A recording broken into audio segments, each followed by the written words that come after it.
¿sí?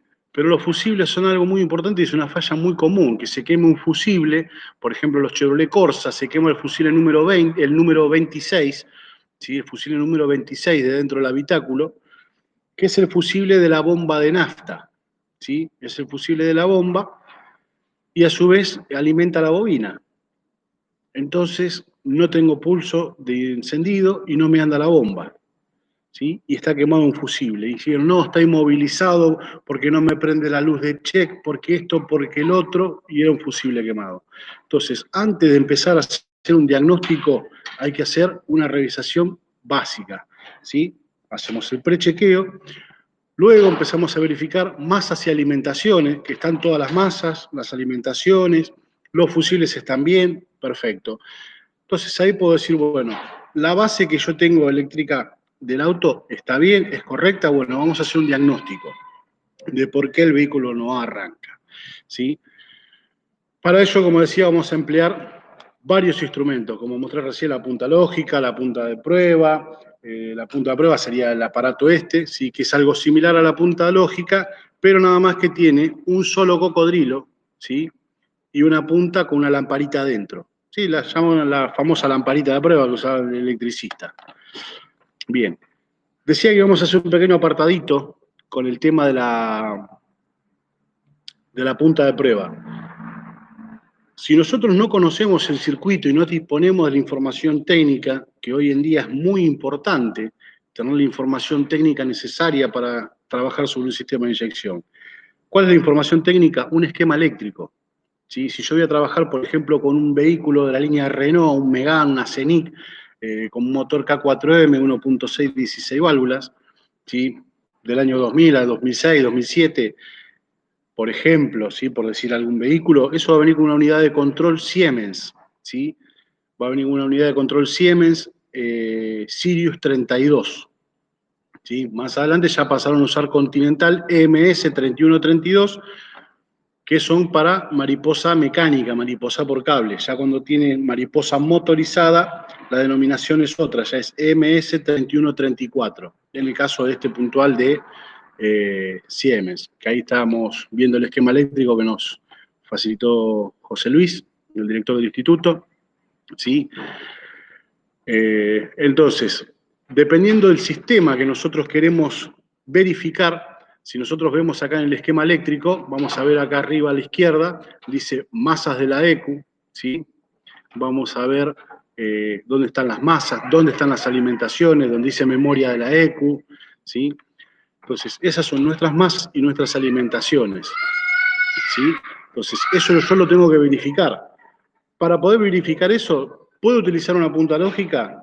Sí, puedo. Lo ideal sería el uso de un multímetro, porque si yo tengo un voltaje de 8 volt, por ejemplo, ¿sí? La punta lógica me va a prender, pero con 8 volt la unidad de control no funciona, ¿sí? Entonces lo ideal es el uso de un multímetro, ¿sí? Como el que acabo de mostrar hace un ratito. Entonces, tengo la información técnica, que es algo de lo primero que tengo que buscar antes de empezar a hacer un diagnóstico, la información técnica del sistema a diagnosticar, ¿sí? Algo muy importante a la hora de hacer el diagnóstico y una de las herramientas que yo uso siempre son los alfileres, ¿sí? A modo de anécdota, yo voy a comprar los alfileres en una mercería que está cerca del taller mío hace 10 años. Y la señora cada vez que voy a comprar me mira como diciendo, ¿qué hará este muchacho con los alfileres? Porque los pierdo. Entonces, cada 2 por 3 voy a comprar alfileres. Bien.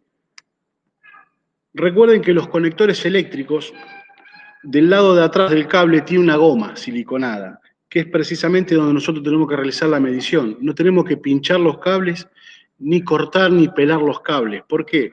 Si nosotros le rompemos el aislante al cable, ese cable queda expuesto a temperaturas, ¿sí? Frío, calor, humedad, se puede mojar, y ese cable se va a poner resistivo, se va a sulfatar, y vamos a tener un problema a largo plazo de lo que son las masas y alimentaciones o señales propiamente dichas, ¿sí? Al ponerse resistivo un cable, nos puede planchar una señal de un TPS, de un sensor de temperatura de agua, ¿sí? o de cualquier otro sensor o cualquier otro actuador.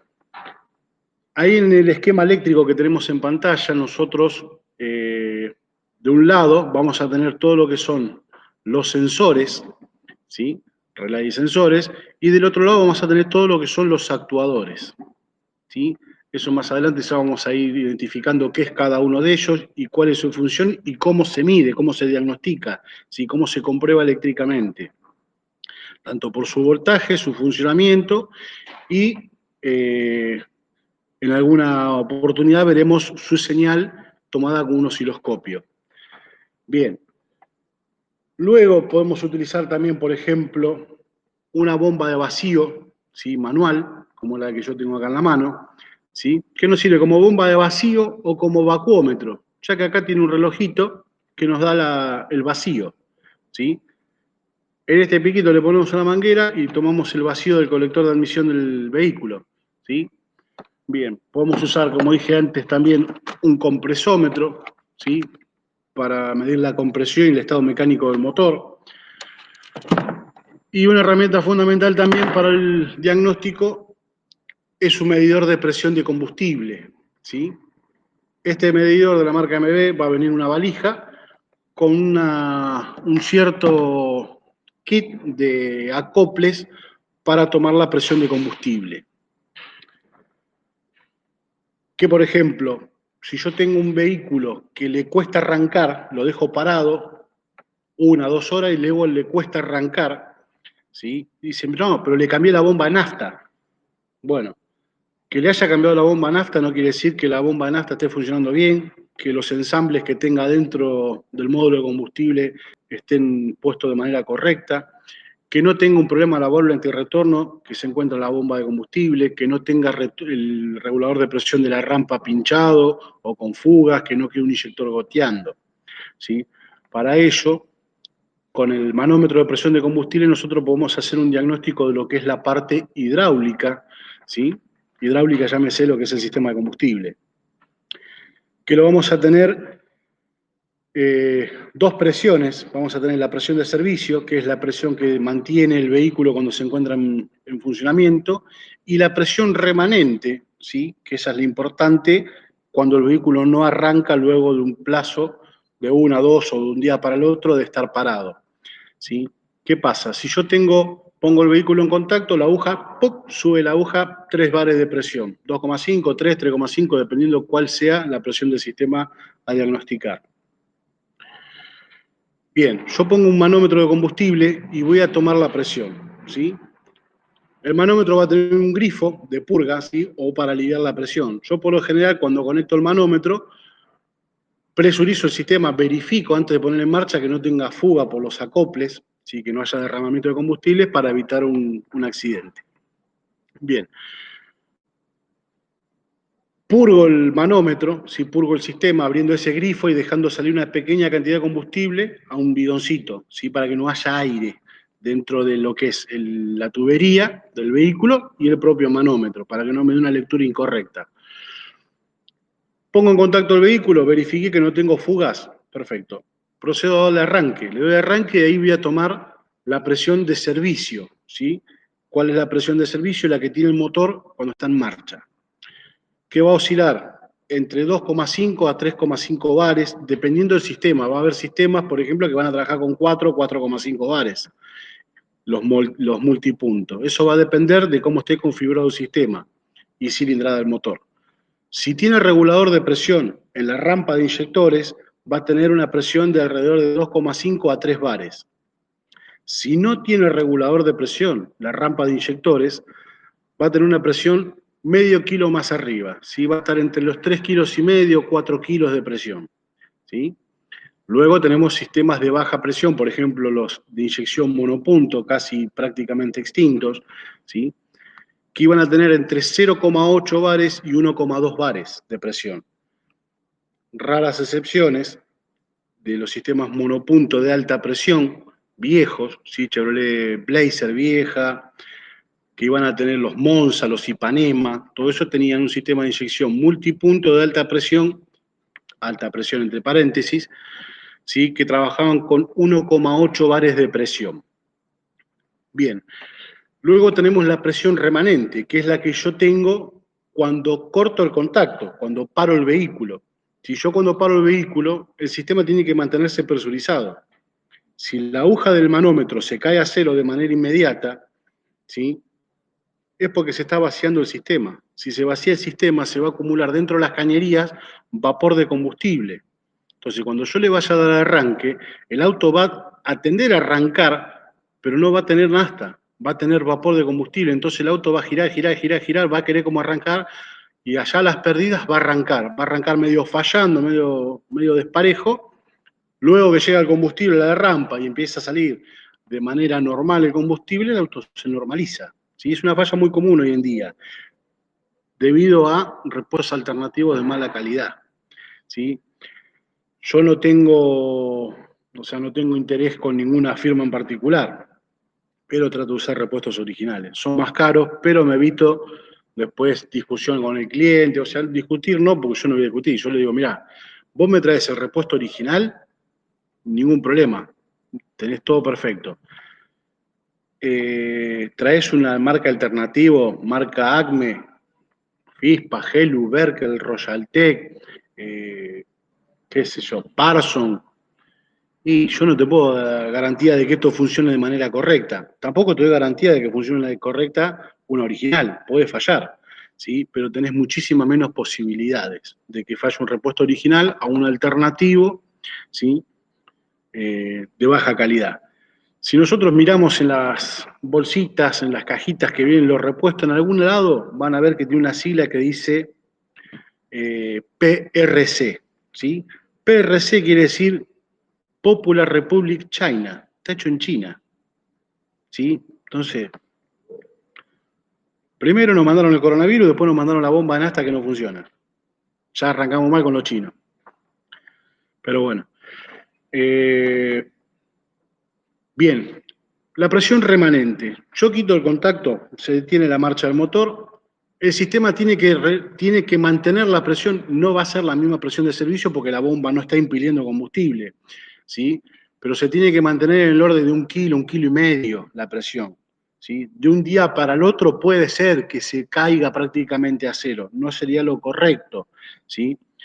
¿Eso qué nos va a garantizar? Que tengamos líquido, ¿sí? Combustible líquido dentro de lo que sería la cañería de envío de combustible, filtro de combustible, rampa de inyectores y los electroinyectores propiamente dicho. Entonces, cuando yo habilito el contacto nuevamente que presuriza la bomba, que temporiza, ¿sí? Ya tengo líquido disponible, combustible líquido disponible en los inyectores. Entonces, yo le doy arranque y el vehículo arranca en el momento. Si yo tengo que se me cae la presión en 20 minutos a cero, si yo lo dejo parado 1 hora, el auto no va a arrancar. Le va a costar arrancar nuevamente. Bien, eso por un lado. Después vamos a tener, por ejemplo, lo que ya estemos un poquito más avesado en lo que es el tema de la inyección electrónica. A ver, no todos somos aprendices hoy en día, si mucho de lo que nos estamos capacitando hoy en día constantemente en el tema de inyección electrónica es porque ya venimos trabajando en talleres y tenemos experiencia en lo que es un taller mecánico y una forma de trabajo y una rutina de laburo. ¿Sí? Yo les hablo tanto como instructor como mecánico. Como me verán, yo estoy dentro del taller mío, ¿sí? Se ve de fondo parte de uno de los tableritos y demás porquería. Cuando estemos un poquito más avanzados, ya podemos empezar a trabajar con el diagnóstico, por ejemplo, con un escáner, ¿sí? El escáner nos va a servir, es una herramienta muy útil, ¿sí? A la hora de hacer un diagnóstico de una falla puntual. ¿Qué pasa? El escáner no tiene manos. Como yo siempre digo, el escáner no tiene manos, ¿sí? No es que yo conecto el escáner y se solucionaron todos los problemas, si no seríamos todos millonarios, muchachos. Entonces, yo conecto el escáner y tengo que saber interpretar la información que me está dando el escáner, ¿sí? Por ejemplo, a mí me trae un auto fallando al taller, ¿sí? Que anda en 3 cilindros, no tiene fuerza, hace contraexplosiones, ¿sí? Pongo el escáner, lo primero que me va a salir como código de falla, sonda lambda, ¿sí? Más de uno hemos salido corriendo, compró una sonda lambda, le cambiamos la sonda lambda, ¿sí? A los 15 minutos se vuelve a prender la luz de check. ¿Qué sale el código de falla? Sonda lambda. ¿Y qué pasó? La sonda es nueva, le puse la original, me gasté 7.000 pesos. sigue fallando. Y ya ahí el cliente ya te empieza a mirar medio torcido. Entonces, tenemos que saber interpretar qué información nos está brindando el escáner. Por ejemplo, yo tengo varios escáneres. Uno de los que más utilizo es el SPC Max, ¿sí? A mí me dio muy buen resultado. Al principio renegué bastante, porque al principio yo lo tengo hace 12 años que tengo este escáner. Las primeras versiones eran muy básicas, digamos, no tenía mucha información del sistema, no te daba muchos parámetros, pero ahora lo mejoraron muchísimo, lo mejoraron mucho y anda muy bien. Entonces yo tengo que saber interpretar la información que me está dando. Yo no me tengo que manejar solamente con los códigos de falla que me dé un escáner, ya sea el SPSEC, el raster, el DEC, el Jackbox, la CanClip, el Delphi, el Autocom, el escáner que posean, ¿sí? Un launch. No es porque no sabe, porque yo tengo el SPC Max, todo el mundo tiene que tener un SPC Max. No, yo tengo varios escáneres, ¿sí? Es uno de los que más utilizo acá porque es un escáner multimarca, de fácil lectura, ¿sí? Anda muy bien. Después tengo, sí, montones de escáner más. Tengo escáner por marcas también. Entonces, lo que yo tengo que hacer es verificar el código de falla, ¿sí? Tomo la lectura del código de falla, no las borro las fallas. Primero las guardo, o le saco una foto con el celular, o hago una captura de pantalla de la PC, o hago un archivo PDF, ¿sí? Y las guardo. Luego las borro la falla, ¿sí? Pero previo a borrar las fallas y todo eso, yo tengo que ir a la otra ventana que me va a brindar el escáner, que sería la de mediciones, ¿sí? ¿Por qué? A ver, ¿qué tiene que ver la sonda lambda si yo tengo que ver las mediciones? Y sí, yo en el flujo de datos o mediciones del escáner que nosotros utilicemos, yo voy a tener los valores de sonda lambda, de sensor de temperatura de aire, temperatura de agua, pulso de inyección, avance al encendido, sensor de presión absoluta del múltiple de emisión, el MAP, puedo tener MAF, y así miles de sensores más. Entonces, si a mí el auto me vino fallando, ¿sí? Que no tiene fuerza, se contra las explosiones, tengo un exceso de consumo terrible, entonces yo tengo que verificar todos esos parámetros con el flujo de datos. Por ejemplo, si el auto vino con esa falla, ¿sí? Voy, verifico el auto funcionando en 3 cilindros y medio, 3 cilindros, haciendo contraexplosiones. El vacío del motor, ¿sí? La carga, lo que va a ser la carga calculada, o el vacío del motor, va a estar muy por arriba de lo normal. Si una condición de vacío normal de motor, ¿sí? Ronda las 17 pulgadas de mercurio, ¿sí? Equivalente a unos 350 milibares de presión, ¿sí? Nosotros tenemos la presión atmosférica que va a estar alrededor de los 1013, 1020, 1025 milibares, ¿sí? La presión dentro del motor va a estar cercana a los 350 milibares, dependiendo del estado mecánico del motor. Si tengo un motor con 500.000 kilómetros, y probablemente esté un poco más elevada la presión. Si voy a estar en el orden de los 450, 500 milibares por el desgaste mecánico, ¿sí? Ya ese motor ya no tiene aros, ya no balizados los cilindros, entonces va a perder eficiencia. Entonces, tengo que verificar los códigos de falla y el flujo de datos. Entonces, a ver, voy a verificar con el flujo de datos, estoy mirando el flujo de datos, veo que tengo un vacío de 450, 480 milibares. ¿Sí? Motor en marcha, lo tengo hace media hora en marcha y me está marcando 40 grados bajo cero la temperatura de agua. ¿Sí? Entonces, ¿es normal? No, no es normal. Entonces tengo que verificar el sensor de temperatura de agua, si no está el circuito abierto, si no hay un cable cortado, si no está roto, si está desenchufado. ¿Sí? ¿Por qué? Si yo tengo 40 grados bajo cero, ¿sí? Que me esté marcando, el auto lo está cebando. La unidad de control de motor está dándole más combustible para cebar el motor. Entonces se ahoga. Al ahogarse, empieza la marcha inestable, se empieza a ensuciar el motor, empieza a fallar, ¿sí? Porque regula inestable, entonces el vacío del motor se tiende a elevar, ¿sí? La sonda lambda se va a contaminar, va a marcar mezcla rica todo el tiempo, entonces te va a prender el luz de check, sonda lambda, voltaje alto, permanente. Por ejemplo, ¿sí? Te puede prender la sonda, por la sonda lambda, te puede decir sensor MAP, sensor de temperatura de agua, por ejemplo. Yo odio los Corsa, alguno tiene Corsa, lo lamento. Los Corsa, por ejemplo, se clava el sensor de temperatura de agua en 96 grados. ¿Sí? Le das arranca en la mañana, arranca en 38 grados, llega a los 96 grados y ahí se quedó.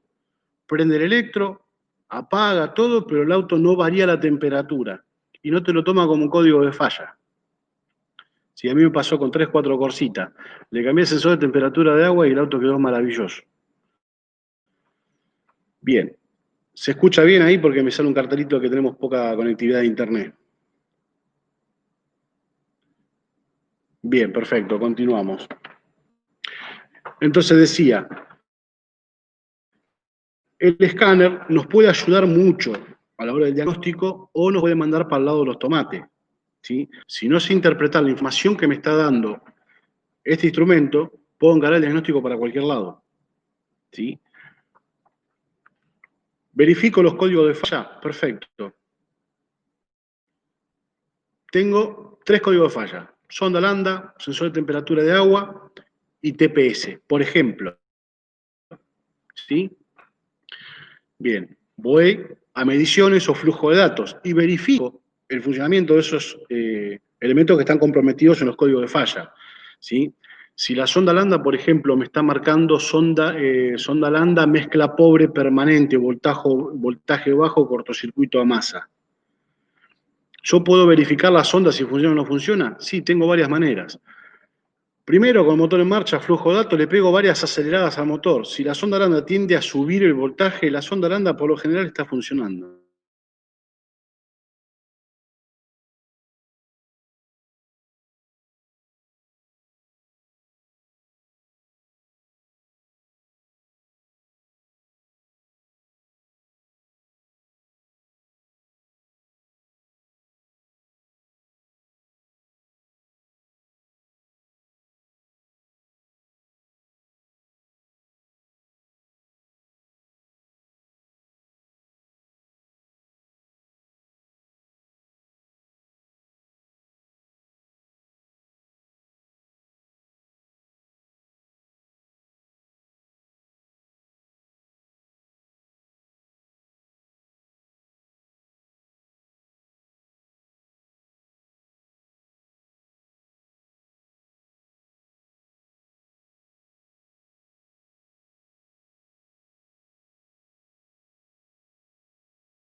Hola, José Luis les habla, ¿cómo están? Bueno, vamos a esperar a ver si se va el problema de conexión. ¿Me están escuchando ahí? Perfecto. Bueno, mientras esperamos que vuelva a ingresar, vamos a seguir charlando un poquito, ¿sí? Él está haciendo una presentación un poco de lo que es el contenido del curso. Sí, el contenido del curso es a nivel profesional, vamos a ir parte por parte, ¿sí? Y vamos a ir explicando todo lo que se necesita para poder empezar y poder realizar un diagnóstico correcto. Porque el 100% del trabajo en lo que es inyección electrónica es principalmente el tema de hacer un buen diagnóstico. Entonces, con la experiencia que tiene Hernán, eh, años de experiencia, no solamente les va a ir pasando secretos, sino también toda su experiencia en cuanto a realizar la mejor comprobación. ¿Sí? Una de las cosas eh, que vamos a ver es que para hacer un buen diagnóstico lo primero y fundamental es el hecho de la combinación de usar un escáner con un osciloscopio, como está explicando Hernán. Así que ahí le paso la cámara a él, él va a habilitar su cámara y ahí va a continuar, ¿sí?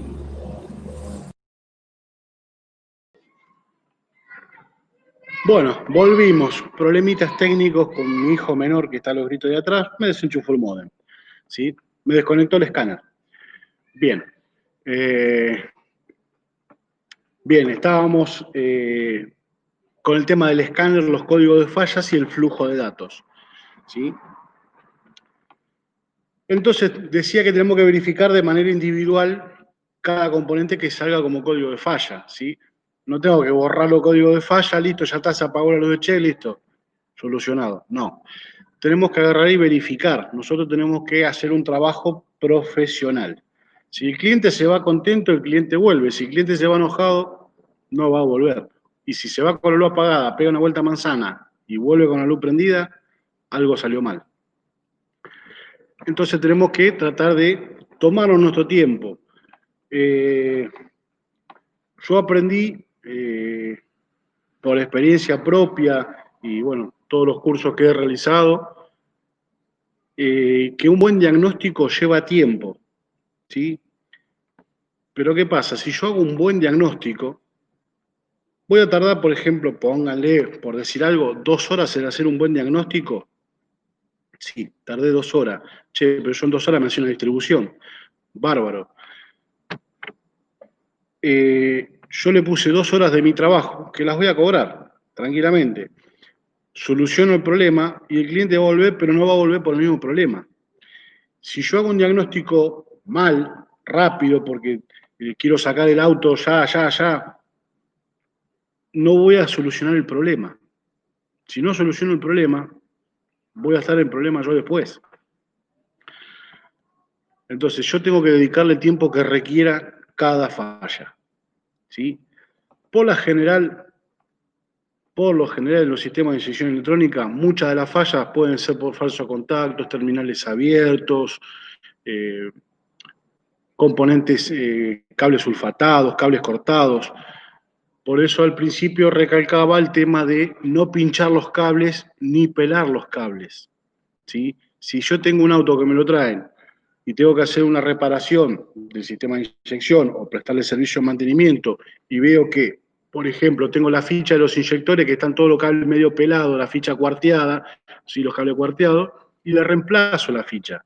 Entonces yo me estoy asegurando que no voy a tener problema de que ese auto después empiece con fallos, que empiece a ratonear, que se sulfate el cable y me llegue el pulso de inyección y se me empiece a planchar la señal, el pulso de masa, o que la alimentación del inyector que viene del relay principal o relay de bomba sea deficiente porque se está sulfatando el cable dentro de la instalación.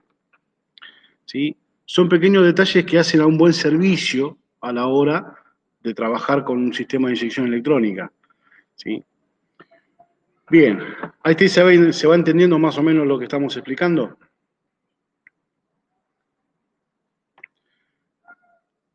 Bien, perfecto. Bárbaro.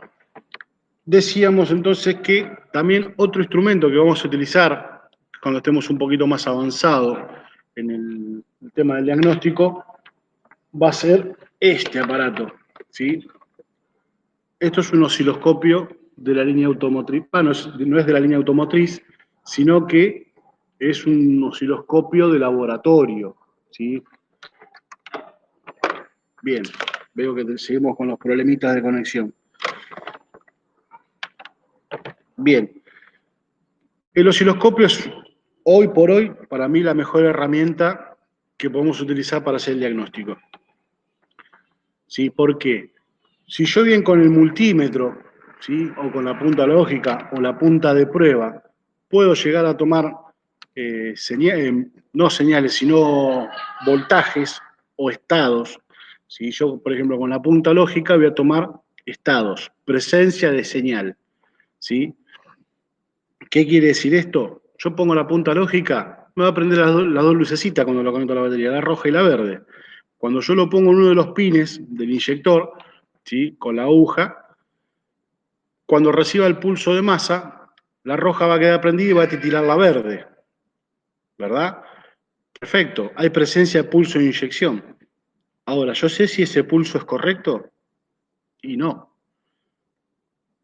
Agarro el multímetro. El multímetro, si yo quiero tomar el pulso en voltaje, me va a marcar cualquier cosa, me va a dar un voltaje promedio, porque es una señal pulsante. y muy rápida. Tiene la función, el multímetro, de medir milisegundos, ¿sí? Entonces, utilizando la función milisegundos, yo puedo medir la duración de ese pulso de inyección, ¿sí? Que me va a dar, por ejemplo, 3 milisegundos. Tiempo promedio, ¿sí? 2,5, 2,8, 9, 2,9, 3, 3,5 milisegundos. Bien. ¿Es correcto? Y el tiempo sí. Ahora, la forma de la onda, la señal, ¿es correcta? Y no lo sé. Tengo que verificar la señal con un osciloscopio. El osciloscopio me va a dar la presencia del pulso, ¿sí? Porque me va a dibujar la señal. Me va a decir cuánto dura ese pulso, esa caída masa, y me va a mostrar la señal gráfica, que a mí me va a estar dando la información de lo que está haciendo la unidad de control de motor, ¿sí? Si tiene la capacidad física, ¿sí? La electrónica interna de la unidad de control de motor para retener la masa y que ese inyector trabaje de manera eficiente, ¿sí? También yo puedo mirar el positivo del inyector, ¿sí? Para ver si el positivo que le llega al inyector es correcto y no tengo problemas de caída de tensión cuando recibe el pulso de masa, ¿sí? Que esa es otra cosa muy importante que tenemos que tener en cuenta a la hora de hacer una medición de ya sea de un pulso de inyección o un pulso de encendido, ¿sí? No solamente el pulso que llega desde la unidad de control de motor o un módulo de encendido, ¿sí? Sino también la alimentación que le llega a estos componentes, porque vamos a tener muchos fallos, ¿sí? Producidos por baja tensión, ¿sí? Ya sea por cables sulfatados, resistivos, relay en mal estado, fusibles sobrecalentados, ¿sí? O problemas de resistencia de los propios bobinados de los inyectores o de las bobinas. Entonces, la única manera de poder saber 100% con efectividad si eso es correcto es el uso de un osciloscopio, ¿sí? Yo a veces parezco muy fanático de esto, pero bueno, es algo que da mucho resultado. Parece un bicho medio extraño, medio raro, a la gente le da un poco de temor el osciloscopio, pero créanme que es mucho más fácil, ¿sí? Mucho más fácil de manejar que un multímetro. Ahí tenemos en pantalla una señal, un pulso de inyección que nos está mostrando José Luis. Bien, esto es lo que deberíamos aproximadamente con un osciloscopio, ¿sí? Algo muy similar a esto, ¿sí? Ahí nos está mostrando del lado izquierdo, donde dice aquí abre la válvula de admisión. Si la válvula de admisión va a abrir por lo general va a empezar a abrir dependiendo el motor, alrededor de unos 45, 48, 50 grados antes del punto muerto superior del cilindro, ¿sí? Y el pulso de inyección ya tiene que estar ahí, prácticamente cuando está abriendo la válvula, ¿sí? Para que la nafta ingrese junto con el aire. Bien, luego vamos a ver un poquito más a la izquierda, dice, aquí la unidad de control, aquí la ECU, da el pulso de masa, ¿sí? Ahí la unidad de control le da masa, ¿sí? Mediante un transistor de potencia o un driver, al bobinado del inyector. El inyector va a tener una caída de tensión, ¿sí? Que va a durar X tiempo, acá nos muestra que dura 2 milisegundos, ¿sí? Que va a ser el tiempo de carga del inyector. Luego se va a descargar, el inyector le va a quitar el pulso de masa, va a volver a subir, ¿sí? El voltaje, acá, sube el voltaje, se descarga el bobinado, ¿sí? Y se cierra el inyector. Amortigua, ¿sí? Se descarga el bobinado, amortigua y retorna a lo que sería la tensión de batería, ¿sí? Bien. Lo que decía yo, por ejemplo, recién del positivo, ¿sí? Que yo tengo que verificar, si veremos acá en la parte donde dice aquí, la ECU retira el pulso de masa, este pico, por lo general, en un sistema funcionando de manera correcta, tiene que rondar entre los 37 a 45 volt, ¿sí? En un sistema naftero, ¿sí? Convencional. Si yo, por ejemplo, veo el pulso de inyección de esta manera correcta y este pico, el pico de la descarga, cuando quita la unidad de control la masa, es muy chiquitito, yo tengo un problema de alimentación, no un problema de masa, ¿sí? Y el auto también va a fallar, ¿sí? Si yo este pulso, este pico, midiéndolo con un osciloscopio, me dice que tengo 25 volt, 20 volt, y el inyector no tiene la cantidad necesaria de corriente para abrirse de manera correcta. Entonces el auto va a fallar, ¿sí? Bien, fumar es perjudicial para la salud. Bien, entonces, el osciloscopio, herramienta número 1. Hoy no es un elemento caro de comprar, ¿sí? Si bien no te lo regalan, pero está algo de 17.000, 18.000 pesos. Este tipo de osciloscopio, que es un osciloscopio de 20 MHz, y anda, la verdad que anda muy bien. Tenemos osciloscopios de mejor calidad, ¿sí? Marca Fluke, por ejemplo, pero tenemos que empeñar el taller, vender el auto para comprar el osciloscopio. Un osciloscopio Fluke, tenemos que calcular que está arriba de 100.000 pesos. Y voy a hacer el mismo diagnóstico con este de 20 palos. Bien, tenemos otros osciloscopios por PC, ¿sí? Que se usan mediante la PC, por ejemplo el Picoscope.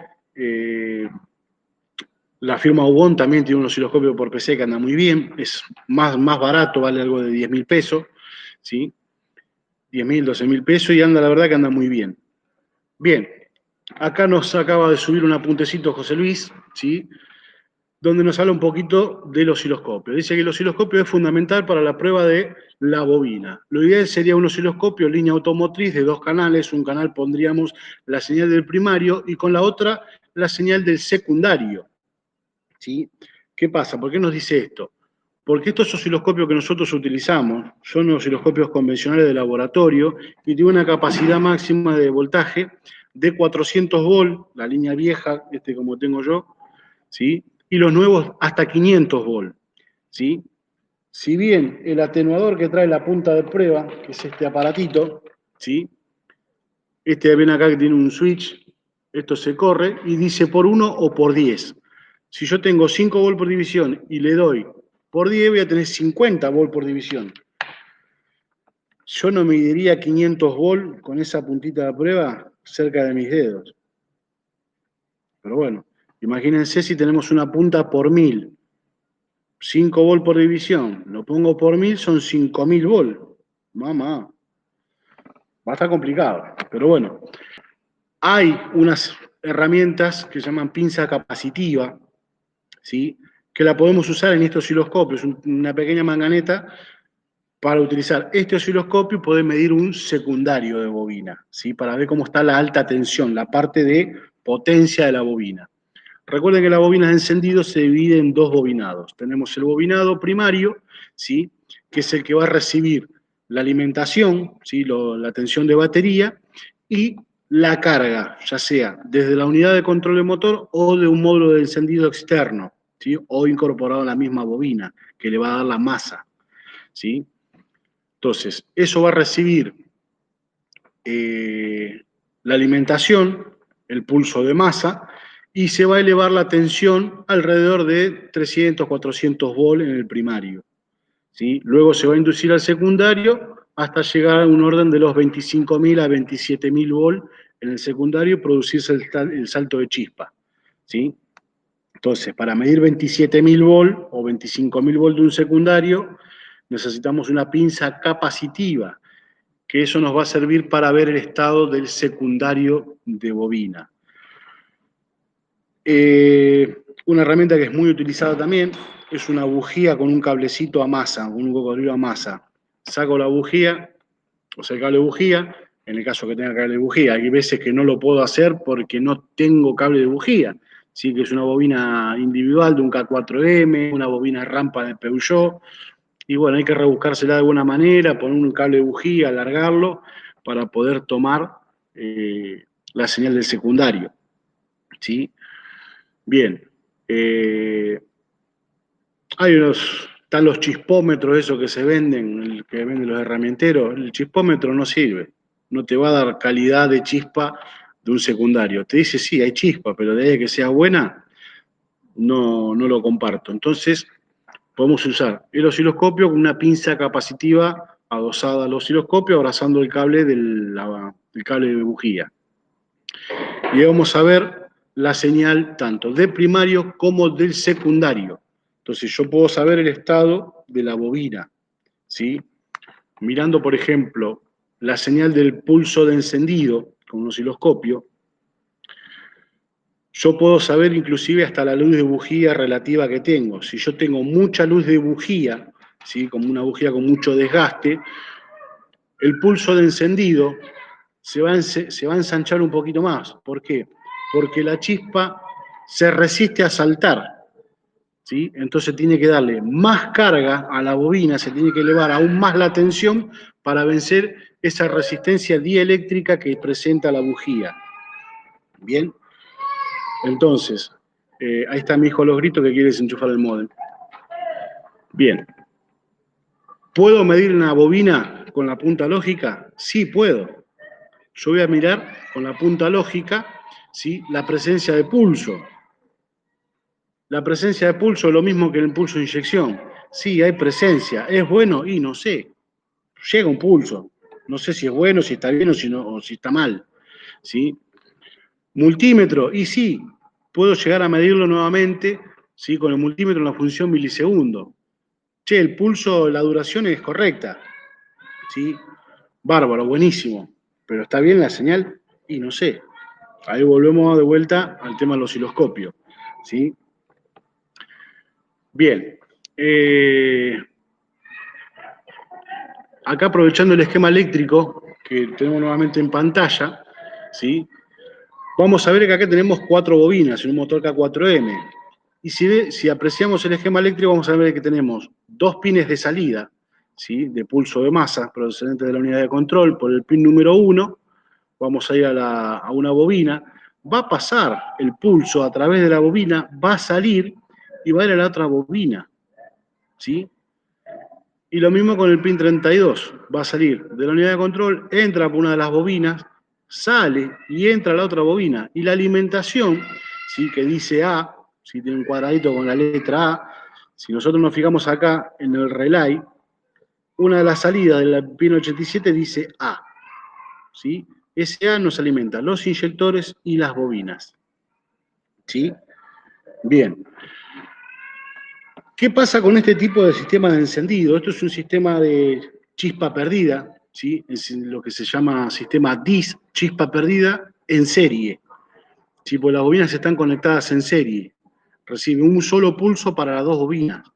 Entonces, si yo mido el pulso en esta bobina, el pulso de masa, lo mido acá en este pin, el pulso de masa me va a dar correcto, ¿sí? Si lo quiero medir con una punta de prueba, perdón, con la punta lógica, va a ser relativo, ¿sí? Porque no sé cuál de los dos de la serie. Entonces, si yo lo mido en uno lo voy a tener el pulso, pero si yo lo mido en esta, el pulso no va a estar. ¿Sí? ¿Por qué? Porque pasa la corriente, o sea, el pulso de masa y la corriente pasan por medio de los bobinados y se plancha, ¿sí? Si bien hay un fenómeno que se manifiesta en los circuitos en serie, ¿sí? Que se aplica a una ley de un muchacho que se llama Kirchhoff, ¿sí? La segunda ley de Kirchhoff, que dice que la suma de las caídas de tensión equivalen al valor de la fuente. ¿Qué quiere decir este muchacho en castellano?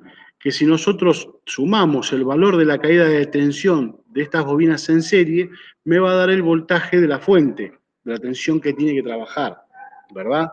Ahí está graficándolo José Luis, que es un experto dibujante. En el caso mío, si yo lo dibujo, yo nací manco para dibujar, pero bueno. Bien, entonces, ¿lo puedo medir con el multímetro? Y va a ser relativo, lo mismo que en el caso de la punta lógica. En cambio, si yo lo miro con el osciloscopio, la señal de este sistema en particular, ¿sí? De bobinas en serie, yo voy a tener el pulso de encendido de una de las bobinas que me va a dar la tensión, la amplitud normal, tensión de batería. ¿Sí? Va a tener la línea, la tensión, ¿sí? La caída, el pulso de masa y la descarga. ¿Sí? Si yo mido la compañera de esa bobina, cilindro 1 y 4, por ejemplo, la del 1 me va a dar correcto. ¿Sí? Cuando mida la del 4, la señal va a ser la mitad. ¿Sí? Va a ser la mitad de la amplitud. debe de darme 14,2 volt, la caída de tensión me va a dar 7,1, ¿sí? Y eso es correcto, ¿sí? Porque es un sistema en serie. Eso ya lo vamos a explicar un poquito más en detalle más adelante. Bien. Volviendo un poquito a lo que es el diagnóstico, ¿sí? Nosotros hoy en día tenemos una gran evolución, ¿sí? Día a día con los sistemas electrónicos de gestión de motor, ¿sí? Hubo una época donde había sistemas mecánicos de inyección, ¿sí? Por ejemplo, llamaban Kugel-Fischer, el año 63, ¿sí? Era un motor naftero V8, por ejemplo, el Camaro, el Corvette Stingray, año 63, venía con un motor V8 5,6 litros, con una bomba inyectora diésel modificada, ¿sí? Con correa de distribución, inyectaba nafta, ¿sí? Fue el primer sistema de inyección de combustible mecánico, digamos, no el primero, pero uno de los más conocidos, el sistema Kugel-Fischer. Luego aparecieron los sistemas de inyección electrónica analógicos, ¿sí? El Calle-Tronic, el LG-Tronic de la línea Mercedes, BM, los primeros Peugeot 505, BMW 320, que venían con un plato sonda, con un caudalímetro y un par de hierbas más, ¿sí? Que no tenían conexión con escáner de ningún tipo, y no eran digitales, eran analógicos, o sea que las señales eran muy raras, o sea, no raras, sino el diagnóstico era fácil, pero había que saber dónde medirlo. Bien. Y luego aparecieron los sistemas de inyección electrónica digital monopunto, ¿sí? O allá por el año 80 y moneda, sí apareció el 89, 90, creo que apareció el Gol GTI, el Pointer allá en 94, por ahí apareció el Pointer, ¿sí? El Galaxy, los Gol monopunto, que ya prácticamente son vehículos que ya no se ven, ¿sí? Y del 2000 ya en adelante ya empezaron a aparecer todos antes del 2000, los sistemas multipunto, ¿sí? Que es lo que más común tenemos hoy, ¿sí? Hoy en día ya tenemos sistemas de inyección electrónica, de inyección directa, ¿sí? Que ya no trabaja más con la presión de 3,5 kilos, sino que trabajan con una presión de entre los 25 a 130 kilos de presión de nafta, ¿sí? Son muy parecidos a lo que eran los sistemas de inyección diésel, ¿sí? Bien. Entonces vamos a ir viendo lo que sería un poquito un apunte, ¿sí? De lo que sería la clase 1 de inyección electrónica, ¿sí? Lo que tenemos en pantalla, clase 1, inyección nivel inicial. Tenemos lo que es el sistema de admisión de aire, ¿sí? Acá en la pantalla vamos a tener lo que es el filtro de aire, ¿sí? El conducto de admisión, el actuador de ralentí, llamado paso a paso, ¿sí? Comúnmente conocido como paso a paso. Tenemos varios tipos de actuadores de ralentí. Tenemos el actuador de ralentí de paso, ¿sí? Que es el paso a paso que todo el mundo conoce. Después tenemos el de rotación limitada, el de cuarto de giro. Tenemos el de bypass. Tenemos el selenoide, tenemos válvulas jack, ¿sí? Hay varios tipos de actuadores de ralentí. Luego vamos a tener el cuerpo de mariposa y el múltiple de admisión. Esto es un sistema elemental, ¿sí? De lo que sería un sistema de admisión de aire. Bien, acá nos facilita nuevamente José Luis los distintos tipos de actuadores de ralentí. Acá tenemos el motor de paso, electroválvula VIAC, acá tenemos este sistema venía en los Gol GTI, en los 505, que esto tiene una membrana y un bimetal acá adentro que se deforma por temperatura y tiene una placa con un disco con un agujerito, ¿sí?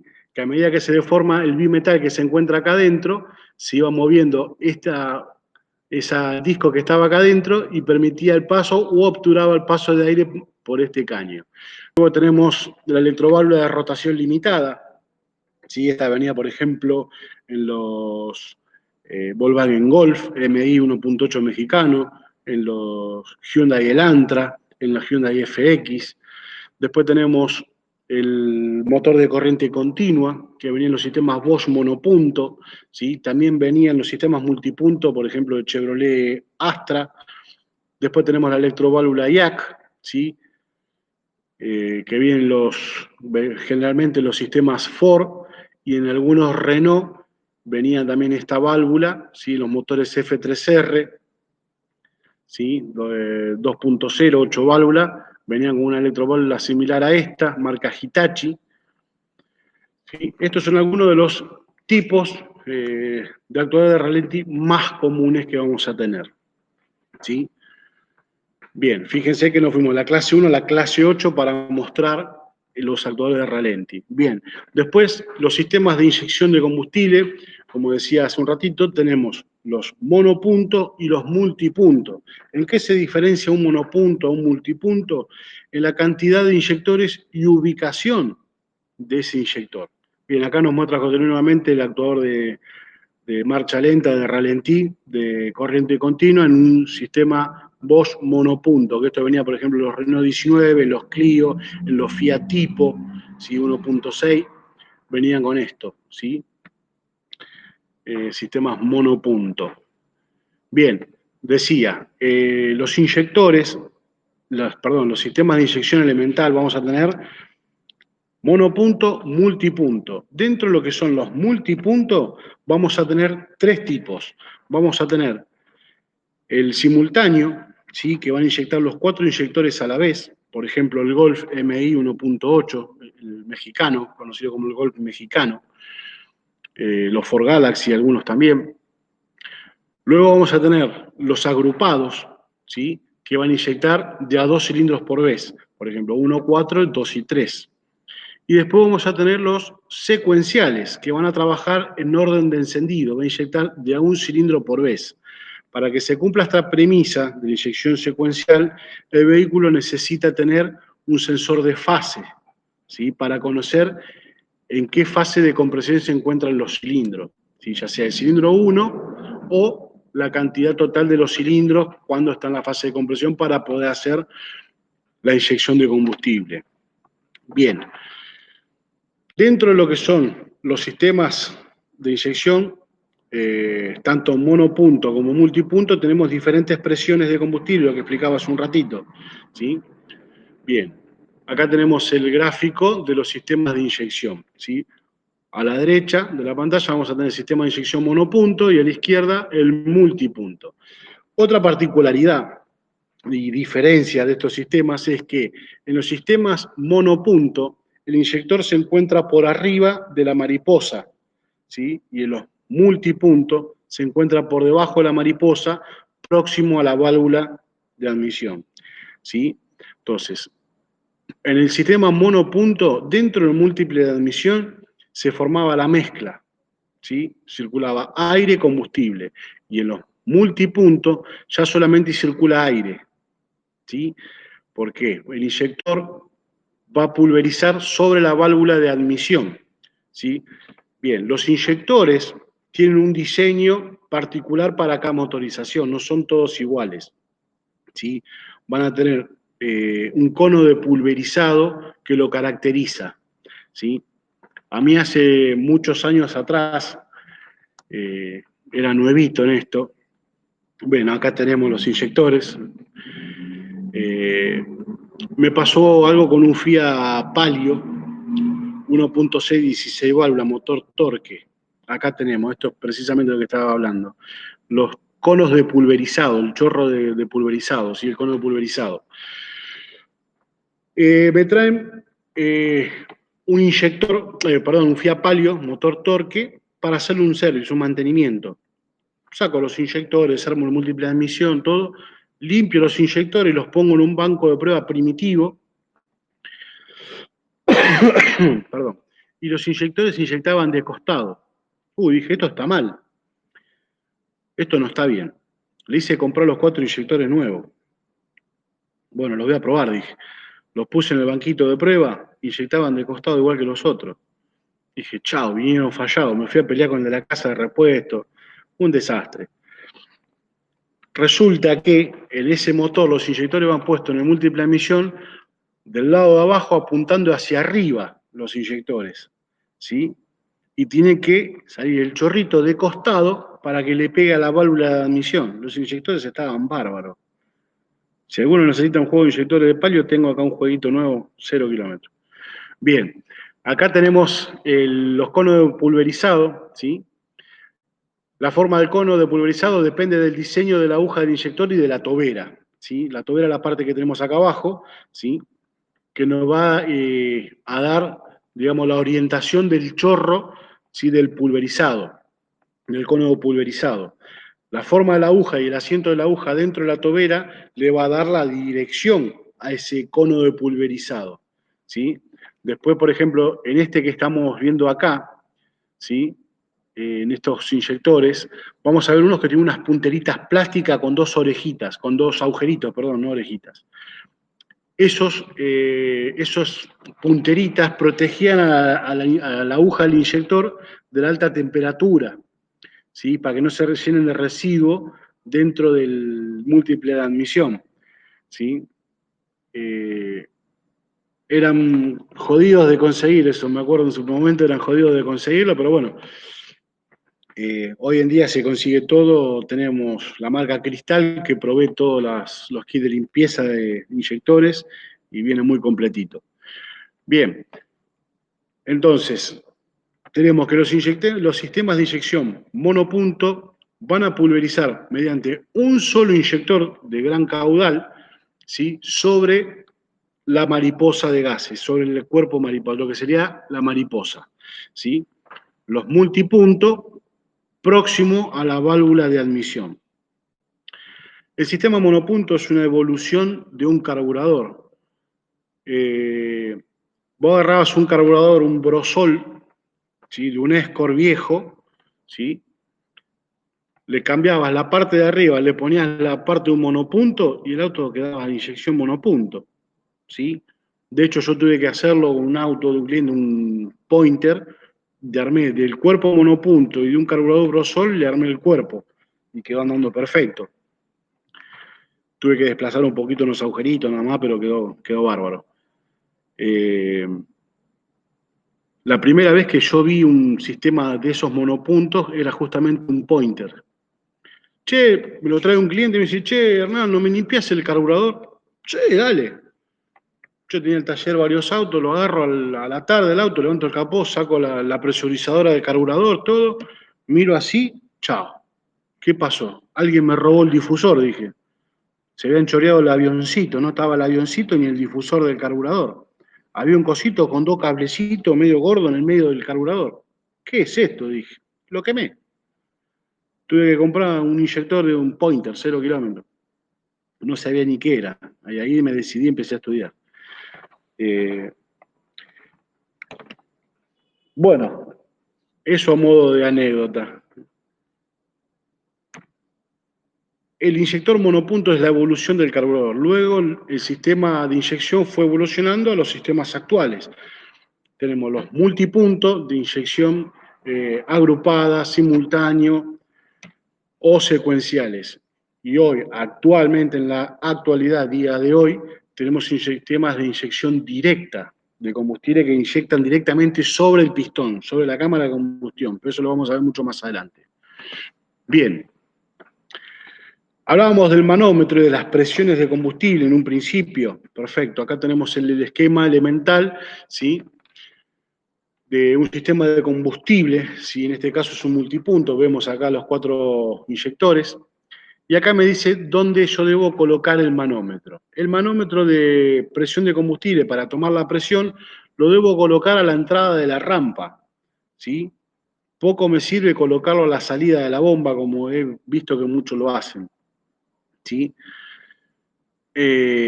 Porque si yo tengo el filtro tapado, ¿sí? Acá voy a tener presión, pero acá no.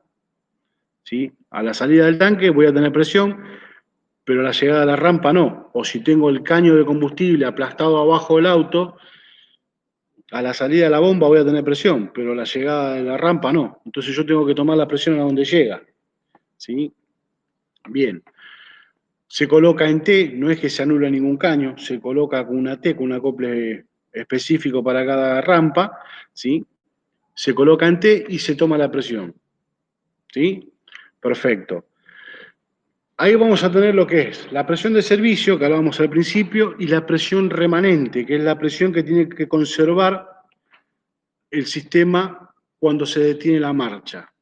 ¿Sí? ¿Se escucha bien ahí? Porque hay un comentario que se corta.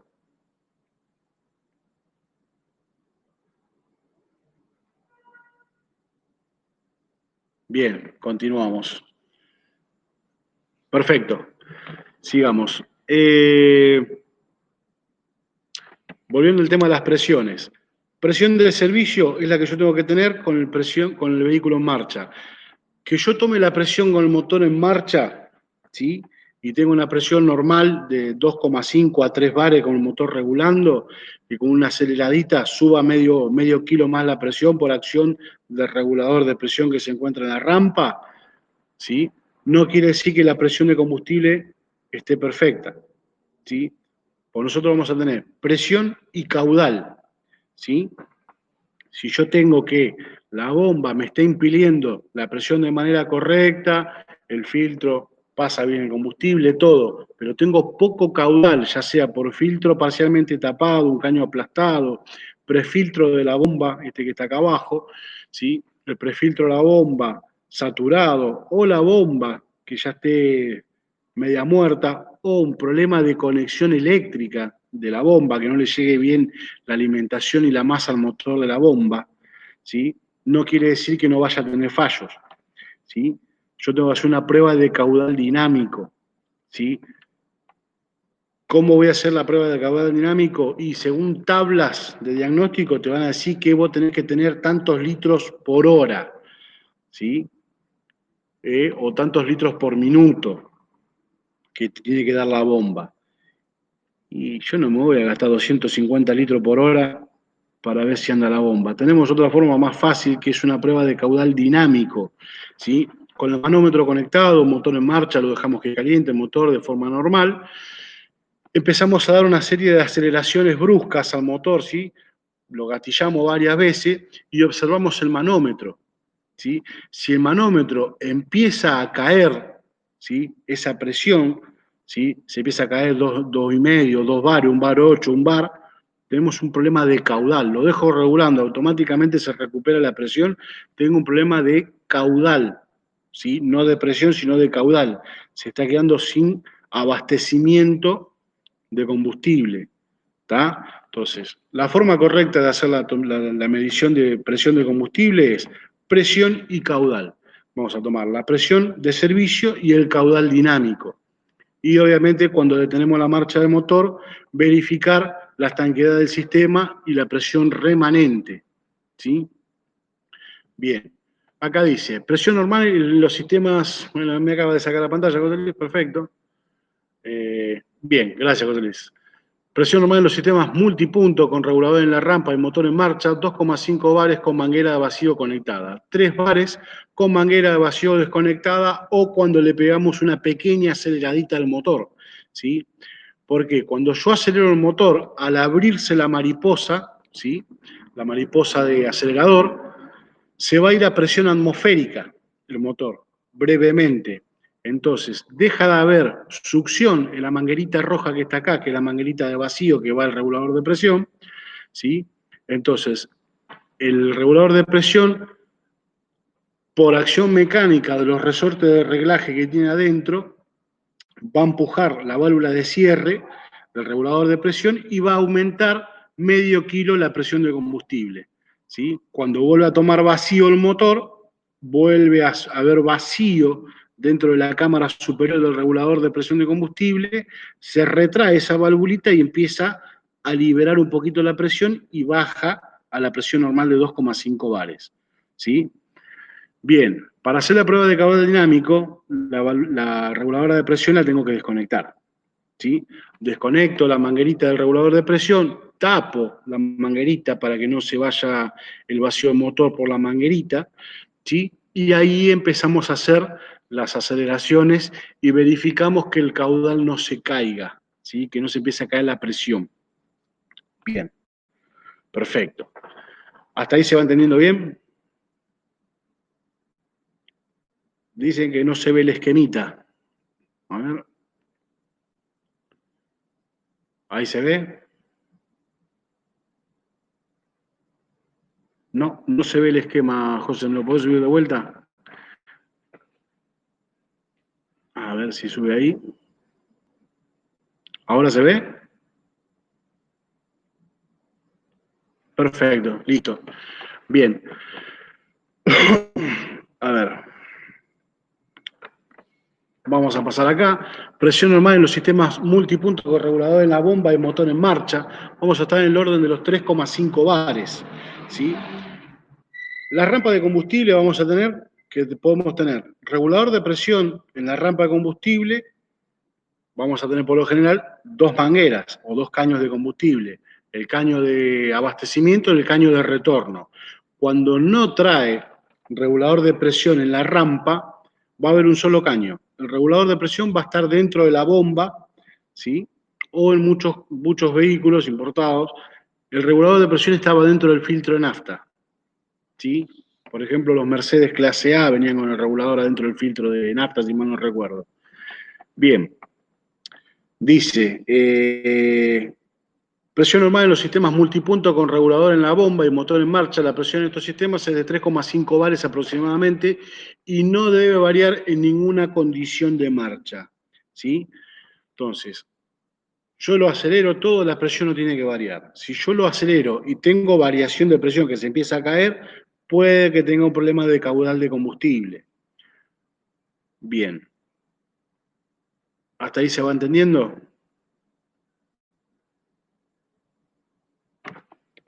Bien. Perfecto. Este que pusimos ahora de presión remanente se ve.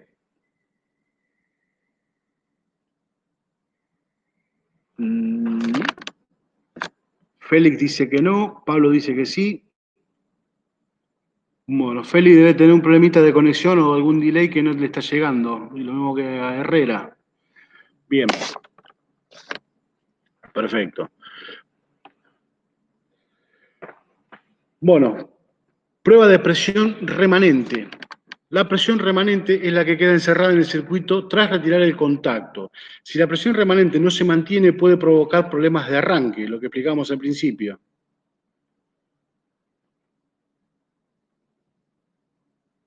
Bueno, a ver.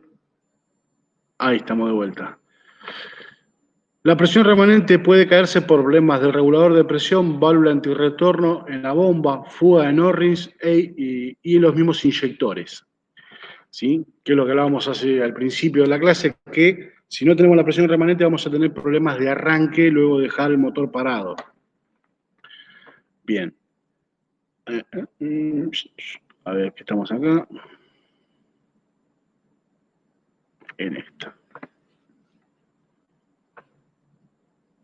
Bien, prueba de caudal dinámico, lo que explicábamos hace un ratito. La prueba de caudal dinámico, la manguerita de vacío, la cortamos, o sea, no la cortamos, la retiramos y tapamos la toma de vacío que va al motor para que el motor no se acelere solo. Y no cargue un código de falla de MAP y demás cosas. Luego que obturamos la manguerita esa, dejamos el regulador con acción mecánica nada más de su resorte de reglaje, ahí empezamos a darle una serie de aceleraciones al motor, ¿sí? Y verificamos con el manómetro que la presión se mantenga y no se caiga. ¿Mm? Bien, vamos a bajar un poquitito, a buscar por acá abajo. A ver.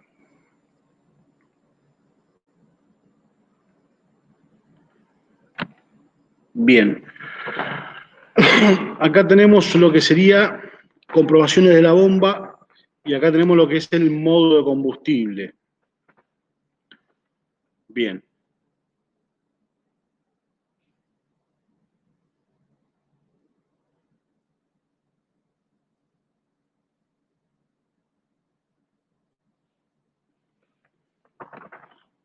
¿Me escuchan, Porque me parece que se colgó la camarita. No, ahí estamos de vuelta. Bien, dentro de lo que es el módulo de combustible, ¿sí? Vamos a tener varios elementos. Vamos a tener los caños de conexión con la salida de la bomba, que va conectado a la salida de la bomba. Vamos a tener el aforador, ¿sí? O flotante. Y el prefiltro de bomba.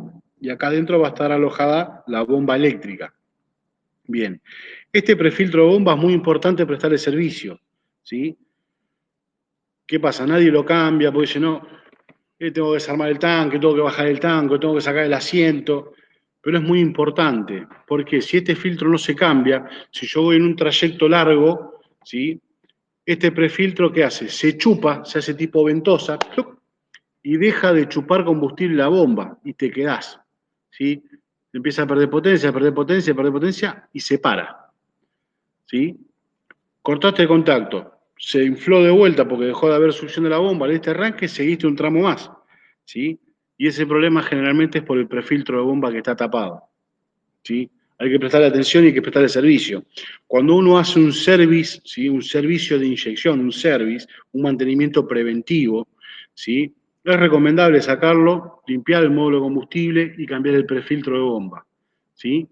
Entonces vos te estás asegurando que la bomba primero no va a sufrir desgastes prematuros, ¿sí? Porque el prefiltro no esté filtrando, ¿sí? O porque esté roto el prefiltro de bomba. Bien.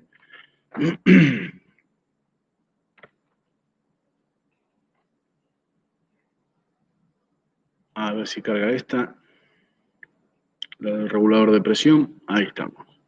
Bien. ¿Ven la gráfica esta de los reguladores de presión? ¿Se alcanza a ver?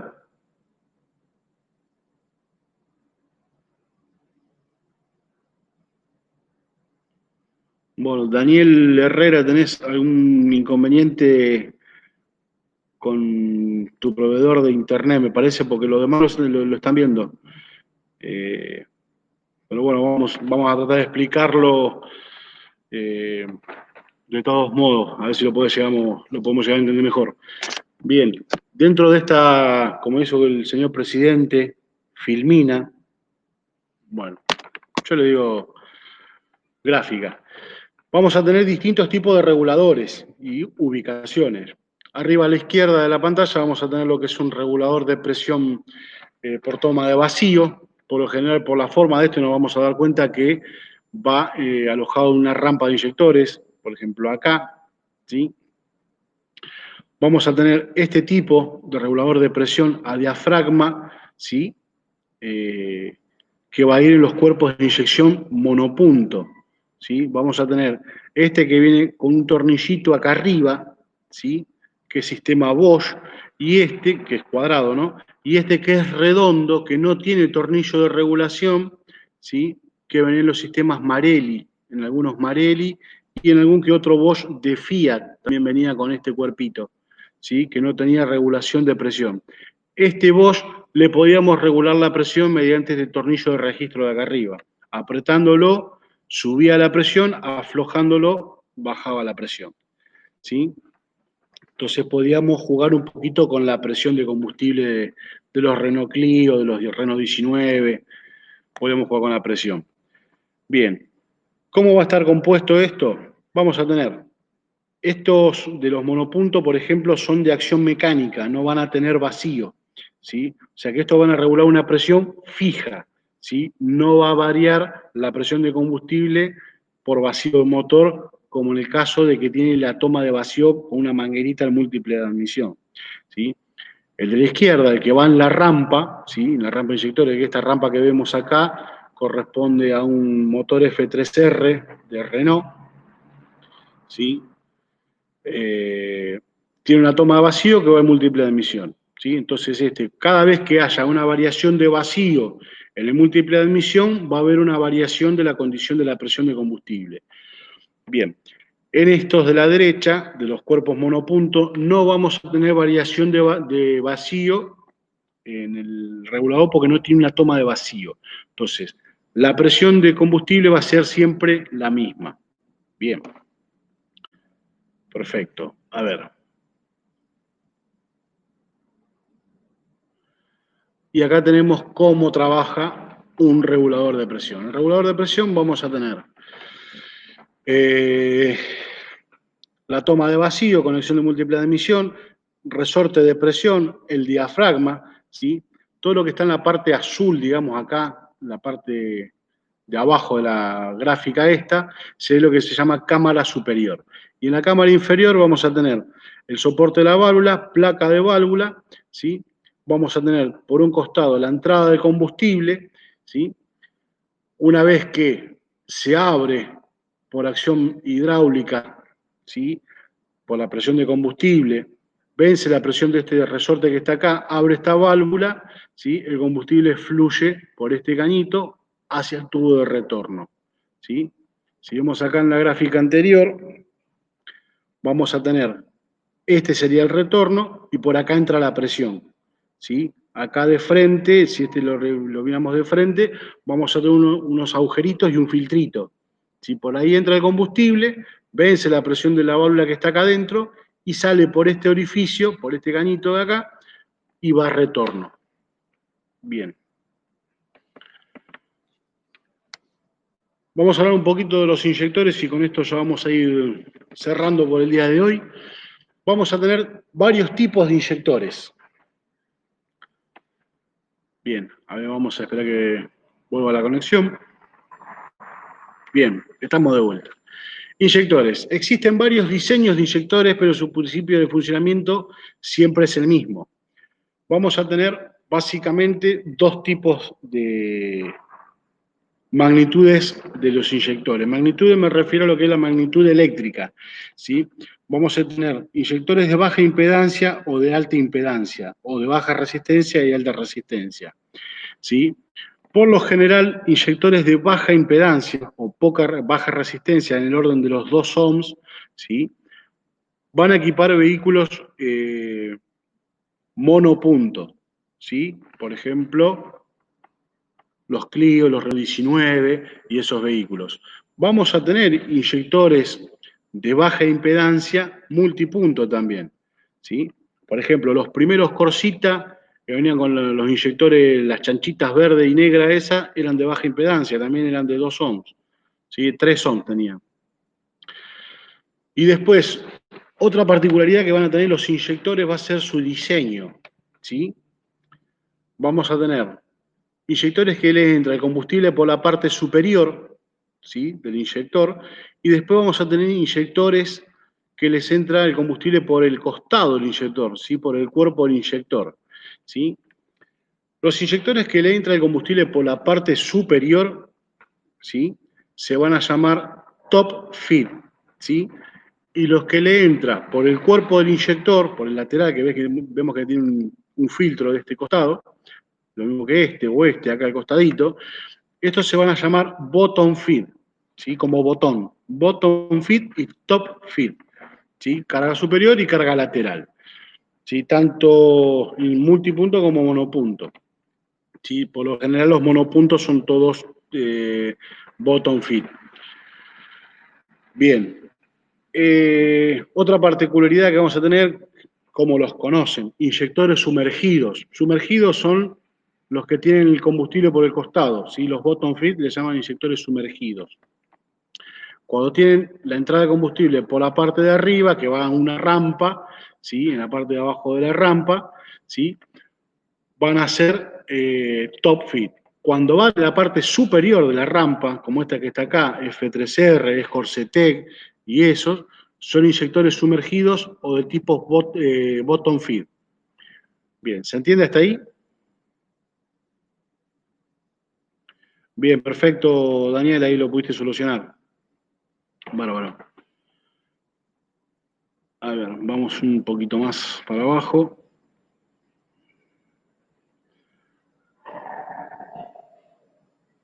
Lo de los conos pulverizados ya lo hemos visto recién. Y acá tenemos un banquito de prueba, ¿sí? Ahí está, un banco de prueba para que es limpieza y prueba de inyectores. Este es un banco de la marca Pitarch, ¿sí? Es uno de los primeros que había aparecido en el mercado. Altas batallas tiene. Fíjense que es un banco muy caserito, de hecho lo pueden hacer ustedes, no es nada complejo. Es un generador de pulsos, un gabinete de chapa, adentro acá tiene un depósito de agua de FIA 600, una llave de grifería de férica, de plomería, para regular la presión, un manómetro de presión y adentro tiene una bomba de nafta de Peugeot 405 externa. ¿Sí? 4 probetas que la podemos comprar una química y acá arriba le podemos poner una rampa de inyección de cualquiera que tengamos en el taller. Y nos hacemos un banquito de prueba. Después ya tenemos los otros banquitos más elaborados, ¿sí? Por ejemplo, si carga, ahí está. Si, por ejemplo, esto de la firma Launch, ¿sí? Que son hasta para 6 cilindros, ¿sí? Yo, por ejemplo, tengo uno de Brasil, de la firma Search, se llama Racejet, que es para 4 inyectores y viene con la batería de ultrasonido incorporada en el propio banco.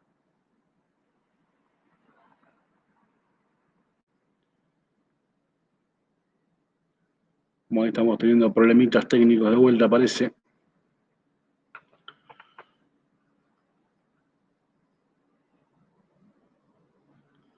Bien.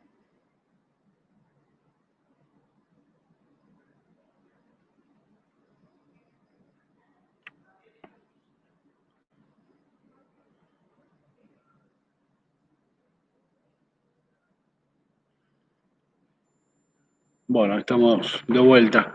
Decía que acá tenemos otro tipo de banquito, ¿sí? De la empresa Launch, que es hasta para 6 cilindros.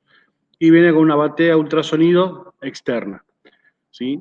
Después tenemos otro tipo de bateas eh, externas que la podemos usar para limpiar los cuerpos mariposa o los propiamente inyectores, por ejemplo esta de Pitarch, que está acá a la izquierda, y este que es el banco de prueba que yo tengo, que es el Racejet de la empresa Search, brasilero, que viene con la batería incluida y tiene varias funciones más, por ejemplo, prueba actuadores de ralentí, inyectores náuticos, tetrafuel, prueba cuerpos mariposa. Es un lindo equipito, bastante amigable, ¿sí? Y tiene varias funciones, ¿sí? Para probar los inyectores, tiene para prueba de hermeticidad, prueba de pulverizado y después, bueno, tiene la función para inyectores monopunto y multipunto. Y después, bueno, acá vamos a ver distintos tipos de solventes que se usan para limpieza y servicio de inyectores, ¿sí? Tenemos de la empresa Gurt, tenemos Liqui Moly, tenemos de la empresa Wins, tenemos otros solventes de la empresa MB, ¿sí? Después hay otros que te venden un brebaje mágico de color blanco, que es agua con fluido Manchester. Y después tenemos el Mr. Músculo Acción Naranja, ¿sí? Cocina Acción Naranja que va como trompada. Bien, perfecto. ¿Se va entendiendo todo hasta acá?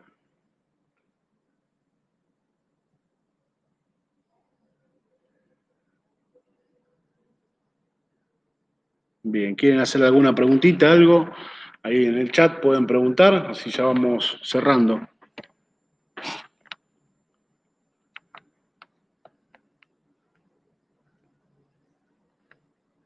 Bien. ¿Alguno que quiera hacer alguna preguntita? Vamos a habilitar las preguntas.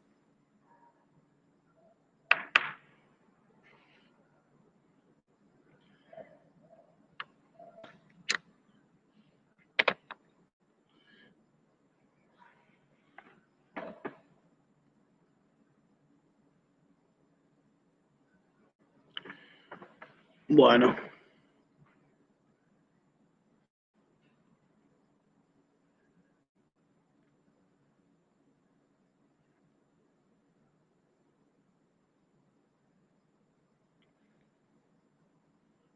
a ver, si hay una preguntita.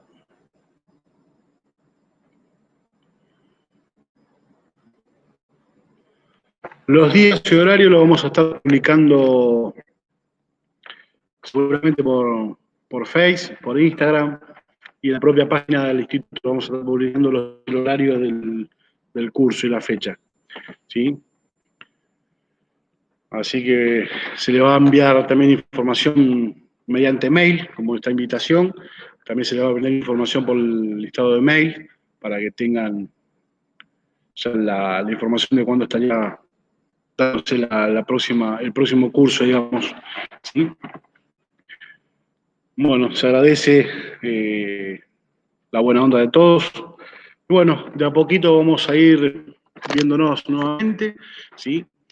Con esta nueva modalidad, que es el modo online, ¿sí? Para la plataforma Click Meeting.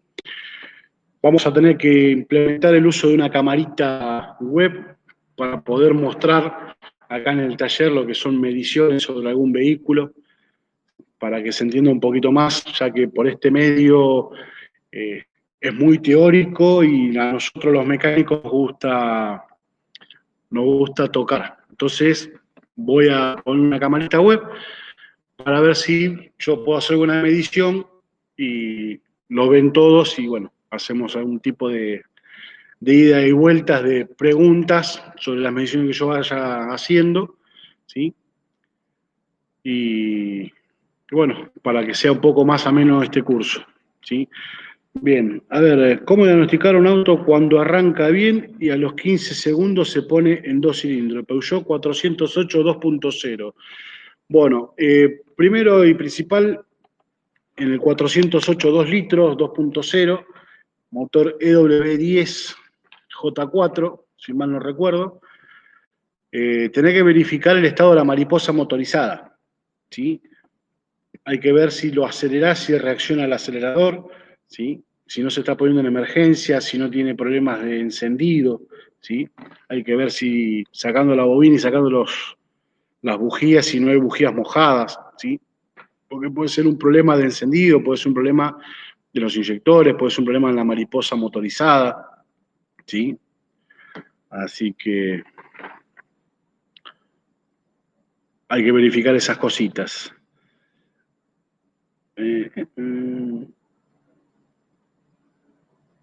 Acá pregunta si se podría utilizar Zoom u otra aplicación.